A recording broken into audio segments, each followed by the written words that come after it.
안녕하세요. 요즘 여러분들도 미국 투자 많이 하시죠? 이번 주부터 미국 증시에 상장된 기업들의 실적 발표 시즌이 본격적으로 시작했는데요. 그 중에서도 반도체 관련주가 스타트를 끊었습니다. 바로 그 주인공은 네덜란드의 반도체 장비 회사 ASML과 대만의 반도체 제조회사 TSMC인데요. 두 회사 실적 관련해서는 이미 많은 분들이 설명을 해주셔서 저는 오늘 실적 발표 자료에 없었던 몇 가지 가능성에 대한 이야기를 여러분들과 나눠보려 합니다. 이 두 회사의 실적이 곧 반도체 업계의 상황이 좋은지 나쁜지 대략적으로 가늠할 수 있게 해주기 때문에 저는 야구에서 1, 2번 타자를 뜻하는 테이블 세터라고 부르는데요. 본격적으로 시작하기 전에 좋아요와 구독 눌러주시면 앞으로 유익한 인사이트를 담은 경제 금융 소식을 전해드리겠습니다. 그럼 한번 볼까요?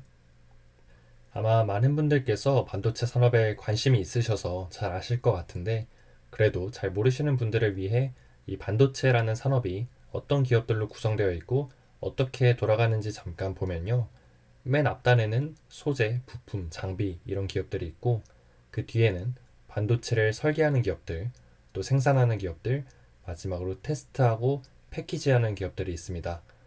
요리에 비유하면 식자재와 식기류를 파는 회사들, 그리고 요리 레시피를 개발하는 회사들, 또 실제로 요리를 만드는 회사들, 마지막으로 그 요리의 간을 보고 접시에 담아주는 회사들이라고 이해하면 좀 쉽겠는데요. 여기서 설계만 하는 회사를 팹리스, 생산만 하는 회사를 파운드리 이렇게 부르는데, 요즘 제일 잘 나가는 반도체 회사 하나 있죠. 엔비디아라고 있잖아요. 이런 회사들이 바로 이 팹리스입니다.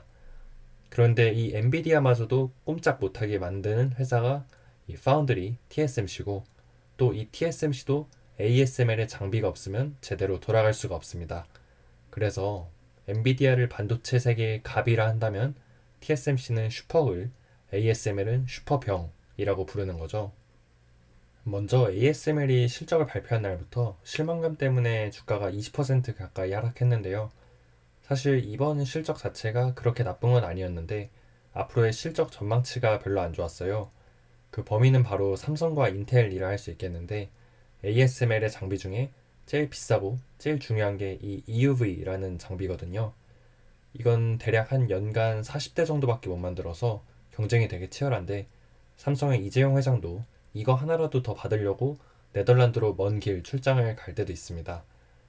이 중에서 보통 절반은 TSMC가 가져간다 치면 삼성이 한 10대 내외로 가져가고, 인텔이 한 5대 가져가고, 나머지는 SK 하이닉스, 마이크론 이런 회사들이 한 개라도 더 챙겨가려고 박터지게 싸우는 그런 장비입니다. 근데 얼마 전에 삼성은 파운드리 인력을 축소해서 메모리로 보낸다 하고, 또 인텔도 파운드리를 매각한다, 분사한다 이런 얘기가 나오면서 사실상 이 두 회사가 파운드리 경쟁에서 항복 선언을 했거든요.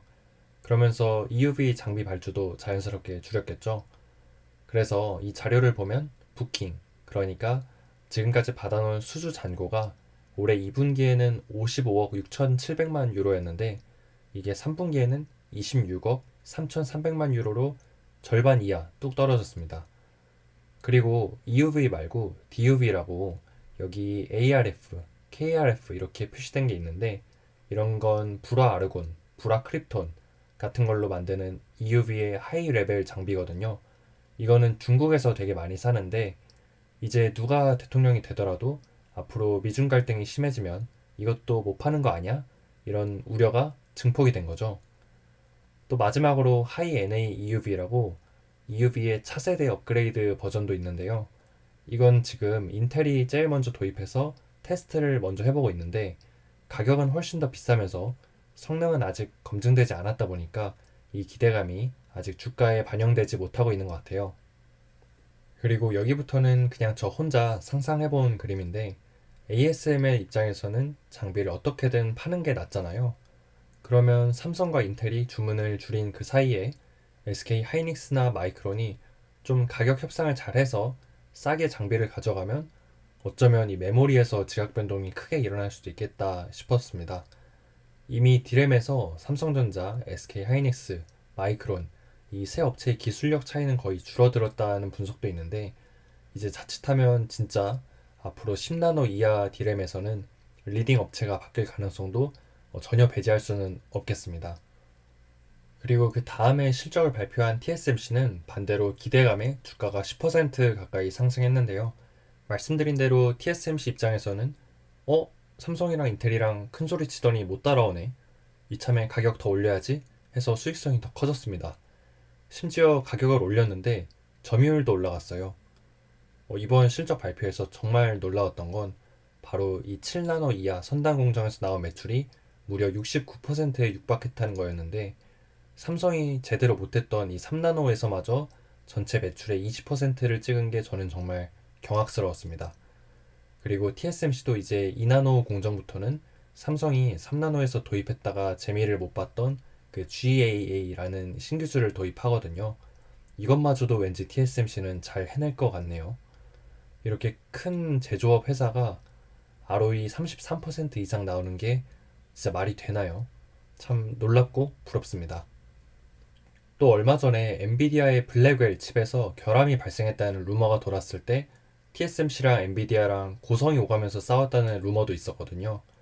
그때 젠슨 왕이 엔비디아 전용 라인을 깔아달라 했는데 TSMC가 단칼에 거절하고 오히려 가격을 올려서 젠슨 왕이 뒤통수를 쳤다는 얘기도 있는데요. 엔비디아 입장에서는 얼마나 얄밉겠어요. 그러니까 괜히 좀 심술을 부린 것 같긴 한데, 이런 엔비디아와 TSMC 사이에서 가격과 시기에 대한 마찰이 있었을 때 누가 수그렸는지만 봐도 누구의 협상력이 더 큰지 아실 수 있겠죠. TSMC는 엔비디아가 없어도 애플, 퀄컴, 브로드컴, AMD, 인텔 이런 애들이 쭉 줄 서 있는데, 엔비디아는 TSMC가 없으면 전혀 대안이 없는 상황입니다. 이번 TSMC의 실적 발표는 현재로서 대체 불가능한 슈퍼을이라는 게 재확인되는 그런 사건이었던 것 같아요. 그런데 TSMC가 이렇게 잘할수록 사실 제일 위험한 회사가 하나 있습니다. 어딜까요? 네, 바로 삼성전자인데요. 삼성전자는 파운드리 비즈니스도 하지만 엑시노스 같은 칩을 직접 설계하는 일종의 팹리스 사업부도 있잖아요. 그런데 TSMC가 3나노 공정에서도 삼성 파운드리와 압도적인 격차를 보여주면 파운드리 경쟁력이 떨어지는 걸 넘어서 엑시노스라는 자체 칩 성능도 애플, 퀄컴, 심지어 대만의 미디어텍 같은 회사들한테 밀려서 여기도 말짱 꽝이 될 수 있거든요.